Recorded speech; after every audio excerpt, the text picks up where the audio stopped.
Cal from Crafting with Brenna. Today I'm making my free gingerbread house file that's 3D layered, and I'm going to show you how to put it together so that you can make it at home too.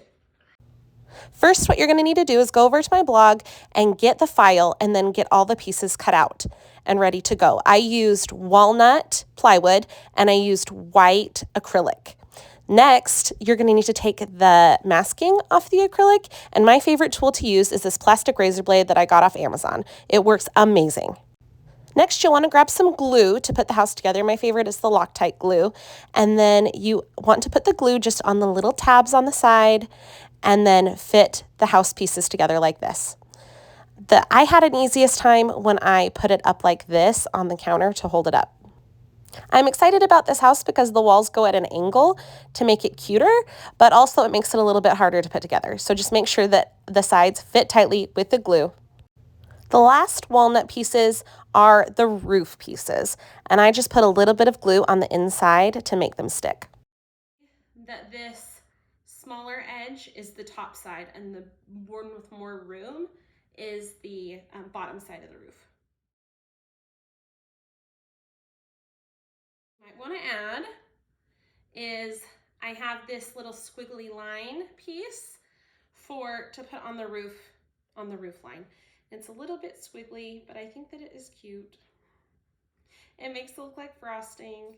These pieces are for the roof, and this little scalloped edge goes at the bottom like it's snow falling off the roof.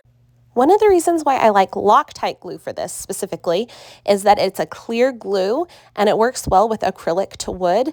And then if I make a little bit of mess on the pieces, or if they slide a little bit like they did here with the roof, if there's a little bit of glue spillage, then after I'm done, I can just take a clear coat and spray the whole house, and you won't be able to tell that I had messed up on the glue. These little pieces that are flowers, they're going to go on the sides of the house that are tilted in. If I could go back in time, I'd probably leave this piece for last and make sure that it got really nice and glued on, because when I tipped the house over to do the designs for the front and the back, they kind of slid a little bit. Now I'm going to do the front face of the house. So I left these little tabs in between because I thought it would make it easier to take the masking off. So they might break, but it's okay. You can just still puzzle it together. The design for the front is the exact same as the design for the back.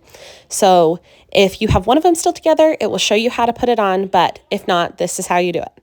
So there is the two swirls on either side of the door, and they meet over the top of the door. And then there are the other swirls with the big curly Q at the end. And the big curly Q goes towards the bottom, and they meet at the top too. And then the hearts kind of nest in around the swirls. And all of the hearts are interchangeable except for the long, skinny heart, which goes in the very center of all the swirls in the middle. You'll see in a second when I place the long, skinny one right now. It goes right there in that middle spot, which is a little bit tricky to get. And then there's another heart that goes at the top. And then the big roofline swirl goes at the very top and kind of to hide the joints a little bit where you glued the house pieces together, if that makes sense. I'm going to let that dry, and then I'm going to move it over to the other side.